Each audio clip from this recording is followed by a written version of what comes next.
Daniel कॉर्मिये का कहना यह है कि यूएफसी अपने सोने के अंडे देने वाली मुर्गी को बचा रही है। इसका मतलब आप समझे, इसका सीधा लेना देना है एलेक्स परेरा के साथ। डैनियल कॉर्मिये को ऐसा लगता है कि यूएफसी वाले जानबूझ के एलेक्स परेरा को बचा रहे हैं। किससे? मागोमेड एनक्लाइव से। यूएफसी के अंदर जो एनक्लाइव हैं उनकी पहले टाइटल फाइट हो चुकी है यान ब्लॉविच के खिलाफ। शायद डैनियल कॉर्मिये इस बात को भूल गए, लेकिन हम फाइट फैंस की याददाश्त इतनी कमजोर नहीं है। आज इसी वीडियो को हम बेस बनाकर डिस्कस करेंगे कि डैनियल कॉर्मिये को यह लगता है कि एनक्लाइव के साथ जो है ठीक नहीं हो रहा, या फिर जो यूएफसी कर रही है वो सोच समझ के कर रही है। लेकिन सबसे पहले यार, अगर आप यूएफसी के फैंस हैं, यूएफसी का सबसे बेस्ट एनालिसिस चाहते हैं, सिर्फ न्यूज नहीं, तो आप लोग चैनल को सब्सक्राइब करें और वीडियो को लाइक करना तो भूलना ही नहीं है। अगर आप लोग जब वीडियो देखते हैं और सब्सक्राइब नहीं करते हैं तो अच्छा नहीं लगता, कर दीजिए जल्दी से सब्सक्राइब। तो चलिए मुद्दे की बात पर आते हैं। डैनियल कॉर्मिये का कहना यह है कि एनक्लाइव की जो अब नेक्स्ट फाइट फिक्स हुई है वो हुई है अलेक्जेंडर राकिच के खिलाफ। अब अलेक्जेंडर राकिच से फाइट करने का कोई मतलब ही नहीं बनता। डैनियल कॉर्मिये का कहना यह है, डैनियल कॉर्मिये का कहना यह है कि यूएफसी ने अब तक जितनी भी फाइट दी हैं किसको, एलेक्स परेरा को, वो सारे उन फाइटर्स के खिलाफ दी है जिनका रेसलिंग गेम इतना अच्छा नहीं था, ग्राउंड गेम इतना अच्छा नहीं था, और एलेक्स परेरा को एक बार भी एडवर्सिटी का सामना नहीं करना पड़ा है ग्राउंड के अंदर।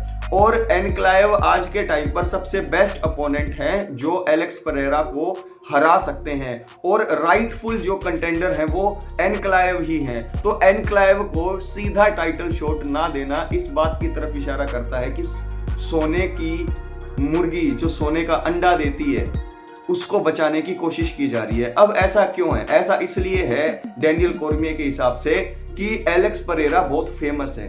जब भी उनकी फाइट होती है किसी के साथ, उनकी टिकटें खूब बिकती हैं। लेकिन क्या यूएफसी के सामने यही एक रीजन है? अब आप यूएफसी के पॉइंट ऑफ व्यू से सोचने की कोशिश कीजिए। डैनियल कॉर्मिये के तो हमने पॉइंट ऑफ व्यू से सोच लिया। अब यूएफसी के जो बुरे वक्त में काम आता है वो हमेशा उनका ख्याल रखते हैं। आपने देखा होगा कि एलेक्स परेरा ने शॉर्ट नोटिस पे जो है मेन इवेंट एक्सेप्ट की, किसके खिलाफ? यिरी प्रोचाका के खिलाफ, जो उनका सेकंड टाइटल शॉट था, टाइटल डिफेंस था। यहां पर एक चीज और गौर करने की है कि एलेक्स परेरा अपने स्ट्राइकिंग के गेम में इतने मंजे हुए खिलाड़ी हैं, अपने किक बॉक्सिंग के गेम में, कि वो टेक डाउन होने की नौबत ही नहीं आने देते।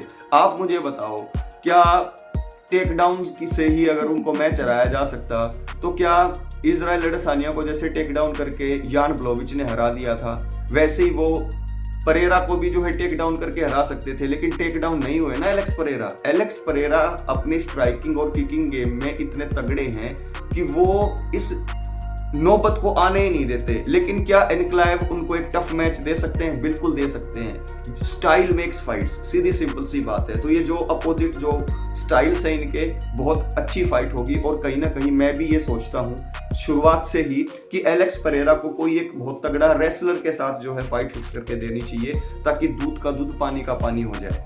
और जहां तक मुझे लगता है, yes, Ankalaev can beat Alex Pereira, लेकिन उसके लिए बहुत सारी चीजों का ध्यान रखना होगा, जिसको लेकर मैं एक अलग वीडियो बनाऊंगा। लेकिन यहाँ पर डैनियल कॉर्मिये का ये कहना कि यूएफसी जानबूझकर एनक्लाइव से जो है सेव कर रही है यूएफसी परेरा को, तो ऐसा मुझे नहीं लगता। जानबूझ के नहीं कर रही, सिचुएशन ही ऐसी बन गई है कि भाई वो दोनों आमने सामने नहीं आ पा रहे हैं। हाँ, अब अगर अलेक्जेंडर रैकिच को वो हरा देते हैं तो फिर कोई दो राय नहीं होगी, फिर तो जरूर फाइट होगी एलेक्स परेरा की और मागोमेड एनक्लाइव की। और फिर डैनियल कॉर्मिये को और हम सबको पता लग जाएगा कि कौन जीतेगा इस फाइट में और किसके जीतने के ज्यादा चांसेस हैं। अब आप लोग मुझे बताइए कि मागोमेड एनक्लाइव से क्या वाकई में यूएफसी जो है एलेक्स परेरा को सेव कर रही है, या फिर ऐसी सिचुएशन ही नहीं बन रही कि इन दोनों की फाइट हो। रैकिच के फाइट के बाद अगर रैकिच को हरा देते हैं एनक्लाइव